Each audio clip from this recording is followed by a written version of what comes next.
শ্রমিক ঐক্য মঞ্চ জিন্দাবাদ জিন্দাবাদ জিন্দাবাদ। অবিলম্বে কন্ট্রাক্টর এবং মেকানিক এবং এজেন্সিরা নিযুক্ত কর্মীদের আজাদ শিশুটি মেমো নম্বরের আওতায় আনতে হবে। বেতন বৃদ্ধির দাবিতে উত্তরবঙ্গ রাষ্ট্রীয় পরিবহন সংস্থার বহরমপুর বাস ডিপোতে বিক্ষোভ শ্রমিক কর্মচারী ঐক্য মঞ্চের। পরিবহন সংস্থা কন্ট্রাকচুয়াল পরিচালক, মেকানিক ও এজেন্সি নিয়োজিত চালক ও পরিচালকদের বেতন বৃদ্ধির দাবিতে সোমবার বহরমপুরের সরকারি বাস স্ট্যান্ডে চলল বিক্ষোভ। বিক্ষোভকারীদের দাবি, কয়েক মাস আগে বাস চালকদের বেতন বৃদ্ধির বিজ্ঞপ্তি দেওয়া হয়েছে, সেই মতো তাদের বেতনও বৃদ্ধি করতে হবে। বিগত 2-3 মাস আগে আমাদের এনবিএসটিসিতে কন্ট্রাকচুয়াল যারা ড্রাইভার আছে তাদের বেতন বৃদ্ধির একটা বিজ্ঞপ্তি জারি হয়েছে।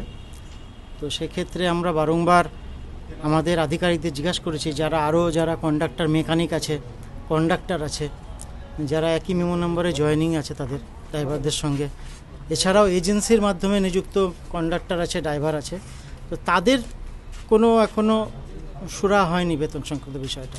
তো সে বারংবার আমরা আধিকারিকদের জানতে চেয়েছি, কিন্তু আমরা কোনো সদুত্তর পাইনি।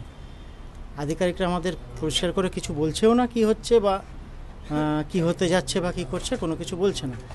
সেই জন্য আজকে আমরা এখানে, এটা কোনো রাজনৈতিক দলের ব্যানারে নয়, সব শ্রমিক কর্মচারীরা ঐক্যবদ্ধ হয়ে একটা অবস্থান করছে যে আমাদেরকে কি হতে যাচ্ছে আগামী দিনে সেটা আগে জানানো হোক। এখানে আমাদের 3 দিন হবে, প্রতিটা ডিপোতে হচ্ছে আজকে।